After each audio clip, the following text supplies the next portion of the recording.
Olá, meu nome é Cleilton Amaral, professor de Geografia, e hoje vamos estudar sobre as estruturas produtivas do mundo. Olha, o tema parece meio estranho, talvez, mas eu queria trazer um pouco para a sua realidade, para você começar a dizer, isso aí eu já vi com o meu professor, minha professora. Estrutura produtiva é de como se comporta ou como acontece a produção em determinado lugar, em determinado tempo. Então imaginemos na sua casa, você faz picolé, faz salgadinho, beleza. Tem um espaço apropriado ou não tem um espaço apropriado, é feito na própria cozinha, em algum outro lugar? Agora eu te pergunto, se você faz aquele antigo din-din, o picolé, o refresco, como se cada um tem a sua maneira de conhecer, ele é feito de maneira manual, aquele que você pega, invasa o saquinho e faz com uma linha, você amarra, ou você faz aquele que faz um corte e faz o giro? Seria assim? Se for, estou dando um exemplo de um processo artesanal. Agora, na sua casa a família faz esse picolé de uma maneira industrial, tem todo um espaço com estruturas adequadas para isso? Então você vê aí que já é um processo industrializado. Então, quando a gente fala de estruturas produtivas, é como é que a produção mundial ela é feita em qualquer parte do mundo. Agora, para a gente poder entender isso, é preciso fazer um resgate desde o tempo pré-industrial até a nossa quarta revolução industrial, inclusive para saber, nesse processo produtivo, como acontecem as relações também de trabalho. Porque a gente não pode pensar em relações produtivas se não pensar em indústria, comércio e também as pessoas que fazem mover isso aí. Tanto o trabalhador como o consumidor e quais as modernidades que existem para cada processo desse dentro da sua linha do tempo. Portanto, acompanhe comigo a partir de agora as questões conceituais e algumas ilustrações, alguns mapas mentais que eu trouxe para facilitar a sua compreensão. Vamos lá então? Olha só, o conceito de estrutura produtiva é um conceito originado por Karl Menger e está relacionado aos tipos de bens que existem no mercado. Bens de consumo que satisfazem as necessidades humanas, ou seja, tudo aquilo que você vai ao mercado e precisa, seja a bolacha, seja o arroz, o feijão, o óleo. Então tudo isso aí são bens de consumo. Se você já deve ter estudado, eles se dividem em bens de consumo duráveis e não duráveis. Os duráveis são aqueles que o próprio nome diz duradouros, seja uma geladeira, uma televisão, um guarda-roupa de madeira de lei. E os não duráveis são aqueles que têm data de validade, seja uma bebida, um alimento, um calçado, um vestuário. Então tem essa divisão que facilita o entendimento. Então, que satisfaz as necessidades humanas diretas e bens de capitais ou fatores de produção que são submetidos ao processo de transformação no tempo. Para compreender o que é o processo de evolução das estruturas produtivas mundiais, é necessário uma análise da evolução do capitalismo, como eu citei anteriormente, né, que faz paralelo com as revoluções industriais. Como disse, você tem aí a primeira, segunda, terceira e a quarta revolução industrial que estamos hoje, que é uma revolução industrial que está ligado ao conhecimento e às tecnologias, nanotecnologias, né? São tecnologias que às vezes você nem consegue perceber ela pelo tamanho quase invisível. Muito bem, que isso impulsionou evoluções tecnológicas, sociais, financeiras, comerciais, industriais e outras. Então, todos esses processos que nós falamos aí, esses processos produtivos na linha do tempo, ela ocasionou mudanças de comportamento na sociedade, porque quando você começa a lidar com produtos diferentes, a sociedade também cria novos parâmetros. Então, você tem uma sociedade que era pré-industrial, que vivia no campo e, portanto, o seu modo de viver era de uma maneira. Quando migra para a cidade chamado êxodo rural, em função da questão industrial, o padrão de vida em função do aglomerado nas cidades passa a ser diferente, seja de vestir, seja dos alimentos, do vestuário, calçado, etc. Então, tudo isso tem a ver com essa evolução que ela tem que trata da questão tecnológica, social, comercial, industrial, dentre outros. Então, o capitalismo comercial, o mercantilismo, é o primeiro que eu quero dar um destaque, que ele é considerado pré-capitalismo, uma vez que representou a primeira fase do sistema econômico capitalista. Então, estamos falando aí do capitalismo comercial. Ele surge no final do século XV, marcando, olha só o detalhe, o fim da Idade Média e o início da Idade Moderna, o qual durou até o século XVIII, quando, enfim, surge a chamada Primeira Revolução Industrial, que vocês se lembram que ela ocorreu ali, foi pioneira a Inglaterra. Depois que ela acumulou capitais, então permitiu que ela conseguisse dar o primeiro passo para a Revolução Industrial. Aí muitas vezes as pessoas até perguntam, e por que outro país europeu não conseguiu? Bom, outros também tinham essas condições mais de acúmulo de capital como a Inglaterra, mas a Inglaterra, por meio de conhecimentos, de tentativas de alguns artesãos que buscaram inovar sua forma a sua forma laboral de trabalho, então elas conseguiram criar suas primeiras máquinas, coisas bem rudimentares, né? Inclusive isso até causou revolta para a população num certo dado momento, porque aquilo, além do barulho que produzia, para muitos artesãos da época era uma ameaça para o modelo de trabalho do período. Você já imaginou se de fato em todo lugar que tentasse ocorrer uma inovação as pessoas se revoltassem para destruir? O que seria nós hoje, né? Não teríamos essa evolução atual. Então, graças a Deus, não passou de um foco de revolta, mas que não impediu que a indústria se desenvolvesse como se conheceu na história e como se conhece hoje.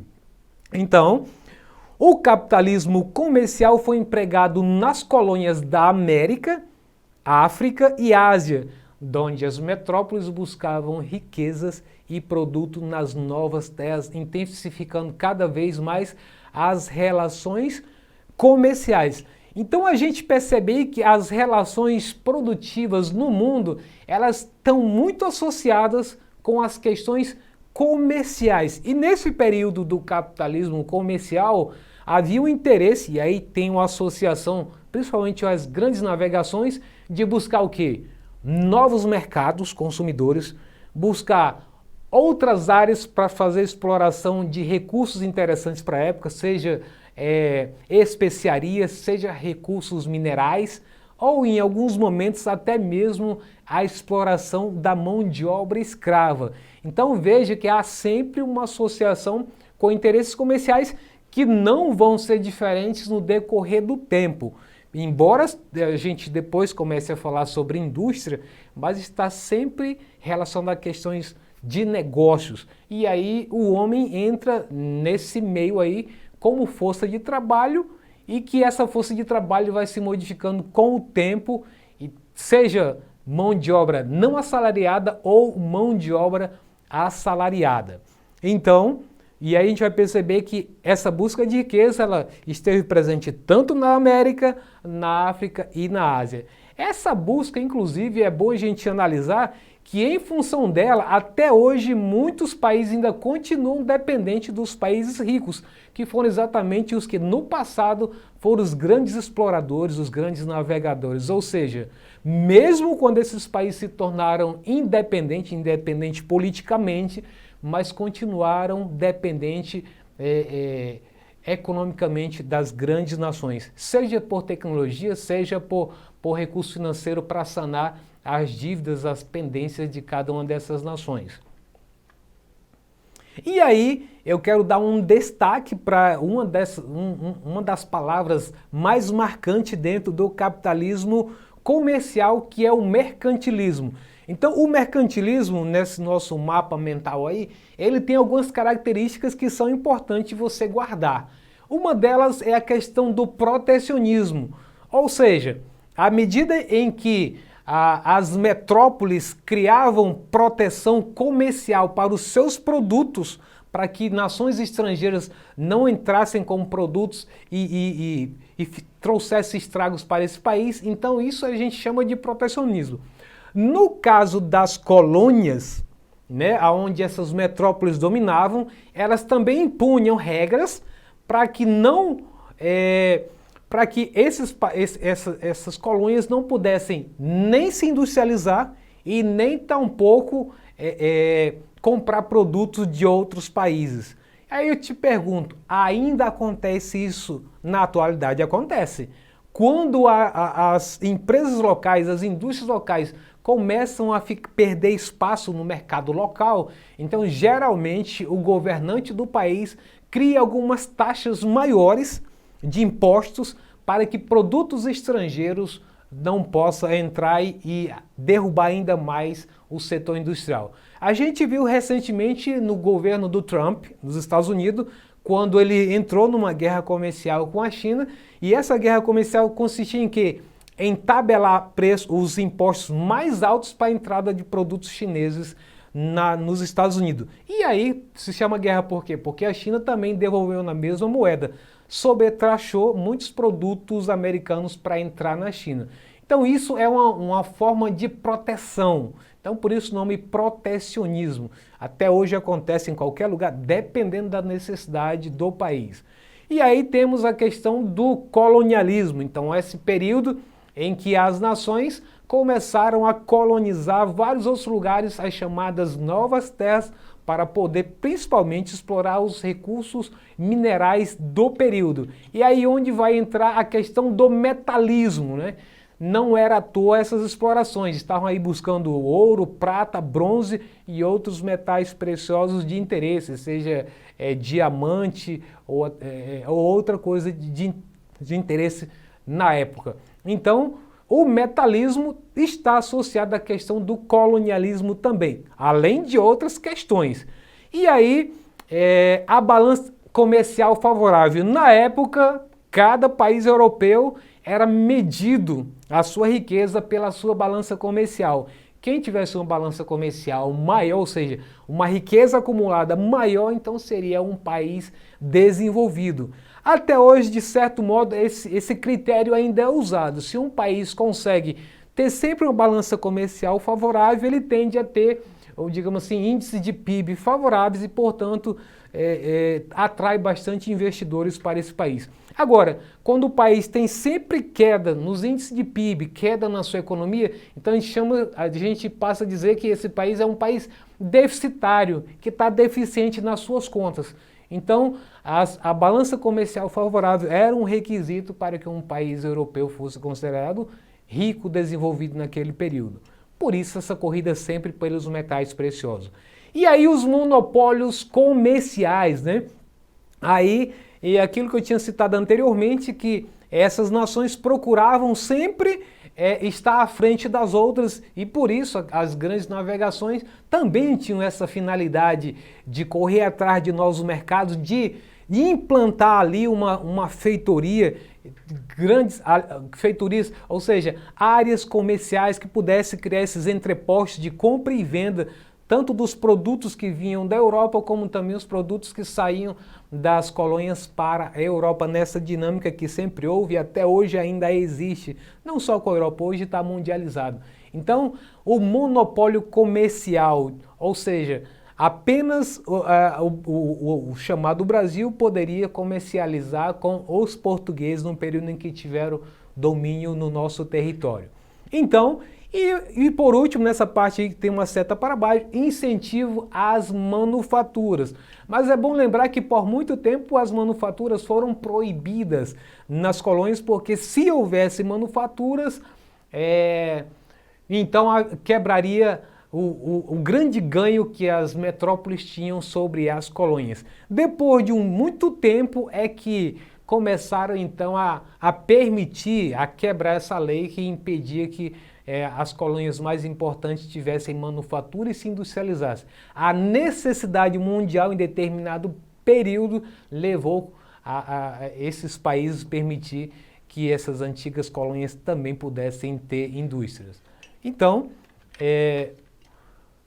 em resumo, a estrutura produtiva no capitalismo comercial ou mercantil foi fortalecida por meio das trocas e venda de escravos. Isso é bom, é interessante você ver que a estrutura produtiva que nós estamos vendo agora, ela tem essa relação dos meios das trocas e venda de escravos, das manufaturas, dos metais preciosos, venda de especiarias e de produtos agrícolas. Então esse é um resumo da estrutura produtiva no período do capitalismo comercial. Agora, o que é o capitalismo industrial, que é uma fase que sucede a outra?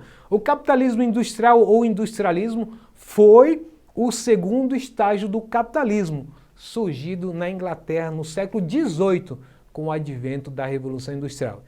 Então, pega a sequência aí. Acabamos de falar aí do capitalismo comercial e agora que está ainda focado nas grandes navegações, nas trocas, né, nos escambos, mercadorias manufaturadas por mercadorias primárias, aquelas que não sofreram modificações. Até hoje, muitos países dependem de vender seus produtos agrícolas in natura, sem nenhum tipo de transformação. Ainda mantém essa lógica hoje em dia, principalmente porque não tem outra coisa para obter renda. Então, essa é uma das questões.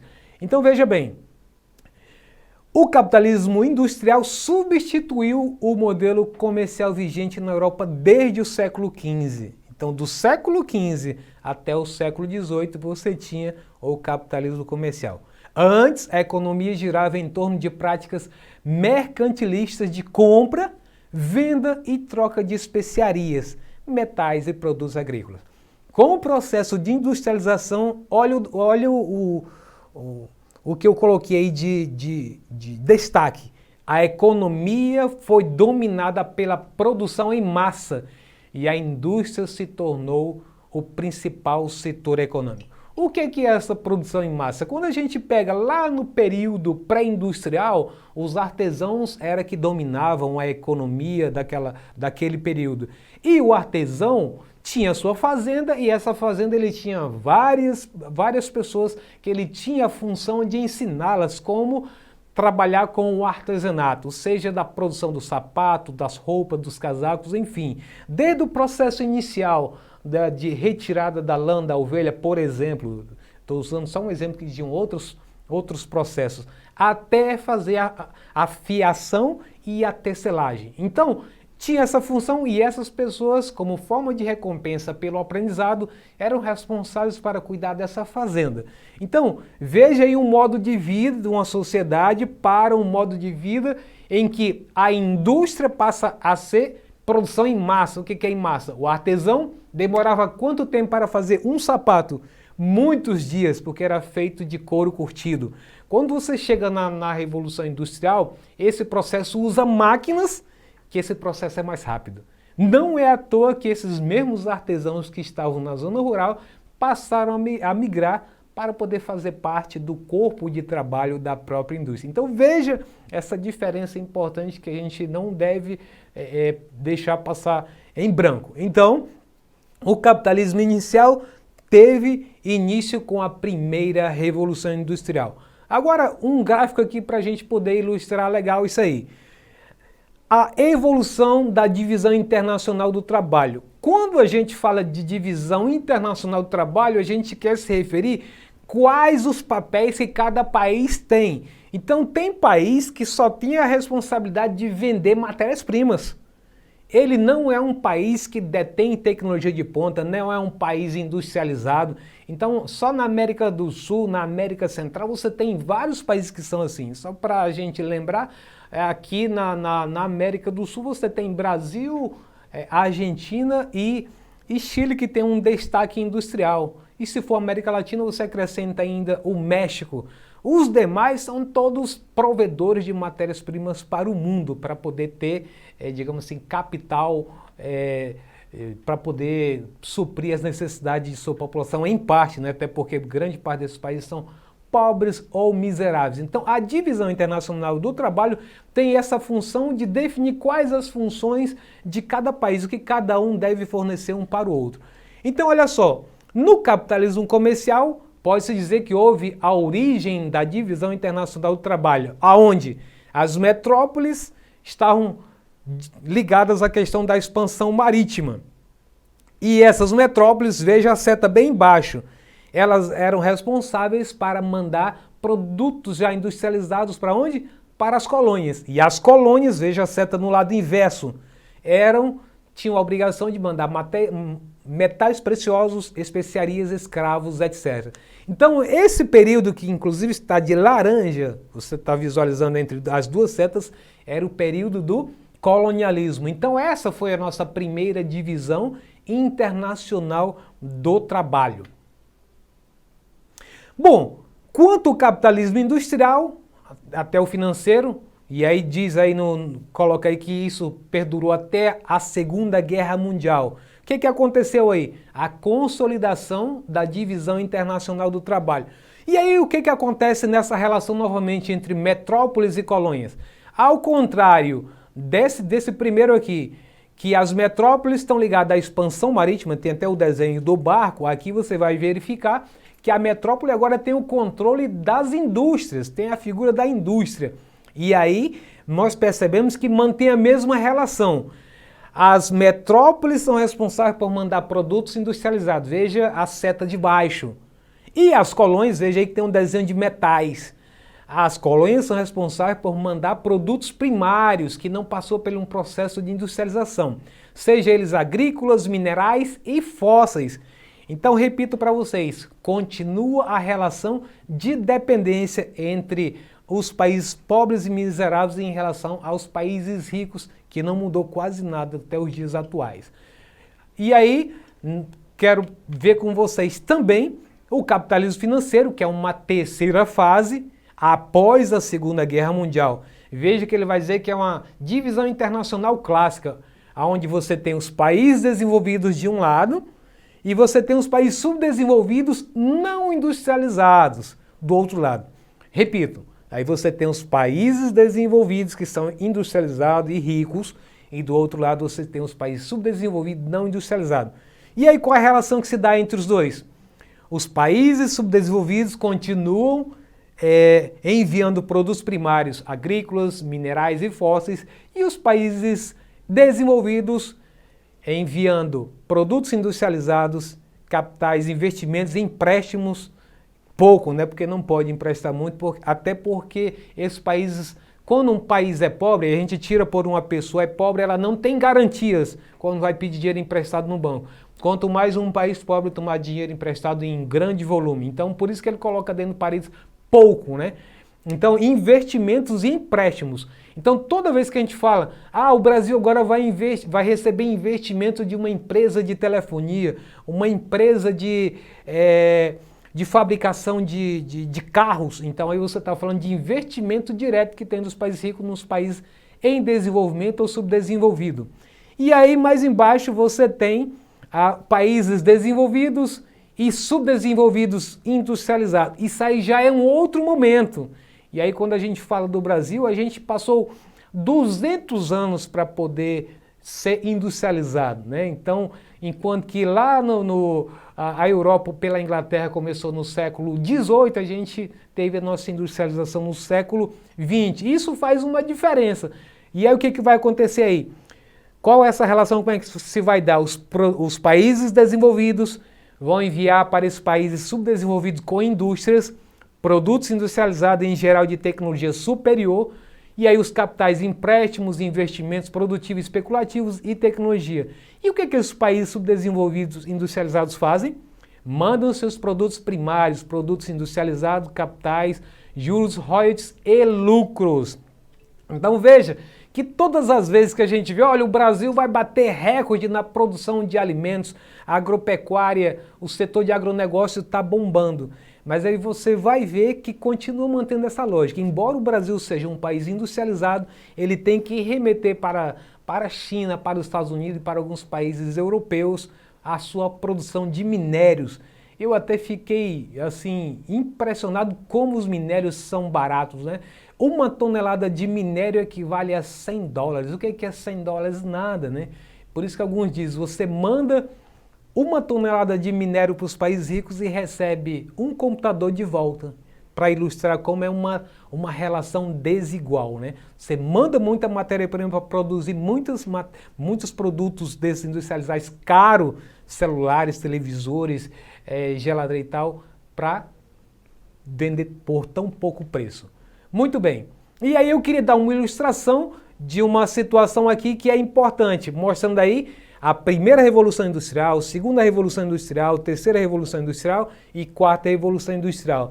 Mostrando aí que a primeira revolução industrial teve início em 1760, com ferro e carvão como uma das fontes de energia. O vapor era uma das formas de mover as caldeiras para fazer as máquinas funcionarem. A revolução da mecanização da produção. Já na segunda revolução industrial, você vai perceber na figura aí que o vapor é substituído já pela eletricidade. Então ela teve início em 1850, aí as fontes de energia, as matérias-primas aço e petróleo, e aí você tem a presença da eletricidade, como foi dito anteriormente, e a revolução da produção em massa, que até então, na primeira revolução industrial, isso ainda não tinha acontecido. E na terceira revolução industrial, início em 1970, você começa a entrar alguns componentes mais sofisticados, como a presença de computadores, robôs, internet e a revolução industrial. Então veja que de 1970 já começa a ter o embrião do que nós conhecemos hoje de um mundo sofisticado. E a quarta revolução industrial, que aí você vai trabalhar com a inteligência artificial, né? Então você tem aí os sistemas digitais, tecnológicos e biológicos, fábricas inteligentes e a revolução da informatização. E aí vamos para cá então para fazer uma ideia geral. Agora, diante de tudo que a gente estudou, é importante ressaltar que entre primeira revolução industrial, segunda revolução industrial e terceira revolução industrial, e até mesmo a quarta, que é essa mais sofisticada que estamos hoje, da nanotecnologia e da robótica, vamos olhar o destaque das consequências de tudo isso, nessa cor lilás abaixo aí na figura. Então você tem aí o neocolonialismo, que são os países buscando cada vez outros países para fazer uma espécie de nova colonização, para poder manter a exploração. Você tem os métodos de produção mais eficientes, quanto mais as tecnologias evoluem, mais os métodos de produção ficam mais eficientes. As mercadorias se tornam mais baratas, quanto mais mercadoria no mercado disponível, mais o preço tende a reduzir. Isso estimulou o consumo, porque as pessoas, quando têm possibilidade de comprar porque a mercadoria está mais barata, então todas vão para o mercado buscar a mercadoria. Então, quando essas pessoas se tornam grandes consumidores, então elas também passam a ser consumidores compulsivos, que eles estão sempre tornando os seus produtos obsoletos. O celular de agora já não serve mais para amanhã e já tem que comprar um outro. O filho já não quer um celular simples, ele quer um celular sofisticado. Então, quem é pai sabe disso muito bem, que o filho não quer um celular qualquer, que é o mais caro que tiver possível, porque é o mais que tem mais recursos para utilização. E também um crescimento desordenado da cidade. Isso tudo ocasionou o quê? Uma poluição ambiental no mundo inteiro. Olha só, toda essa sequência que eu disse para vocês resultou nisso aí. E com isso, qual a consequência maior? A ameaça ao futuro da vida na Terra. Por isso, a grande preocupação de todos nós para que cada vez mais as tecnologias que surgem em toda essa evolução que nós vimos aí, uma espécie de linha do tempo, elas possam resultar num mundo cada vez mais saudável e que as futuras gerações possam ter oportunidade de conhecer o que nós conhecemos hoje. Com isso, a gente agora parte para o nosso simulado. Uma questão para você fazer um testezinho para ver o que você conseguiu entender. Vamos lá então?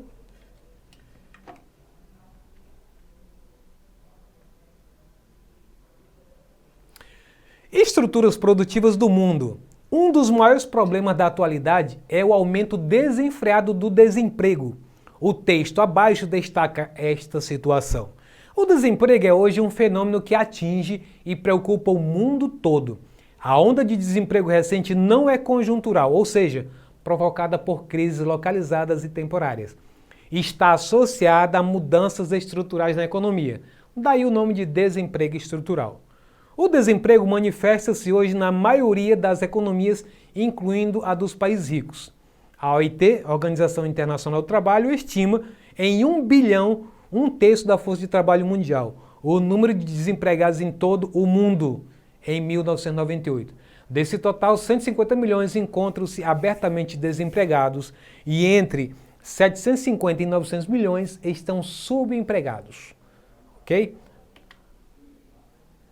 Pode-se compreender o desemprego estrutural em termos da internacionalização da economia associada, letra A, a uma economia desaquecida que provoca ondas gigantescas de desemprego, gerando revoltas e crises institucionais. Letra B, ao setor de serviços que se expande, provocando ondas de desemprego no setor industrial, atraindo essa mão de obra para esse novo setor. Letra C, ao setor industrial que passa a produzir menos, buscando enxugar custos, provocando com isso demissões em larga escala. Letra D, as novas formas de gerenciamento de produção e novas tecnologias que são inseridas no processo produtivo, eliminando empregos que não voltam. Letra E, ao emprego informal que cresce, já que uma parcela da população não tem condições de regularizar o seu comércio. Vamos ao tempo para você responder. Se você disse que a resposta correta é a letra D, tá certo! Há novas formas de gerenciamento de produção e novas tecnologias que são inseridas no processo produtivo, eliminando empregos que não voltam. Com isso, encerramos nossa aula de hoje. Se você quiser acessar esta aula ou qualquer outro componente curricular, basta você acessar esse endereço eletrônico que está aqui embaixo. Um abraço e até a próxima!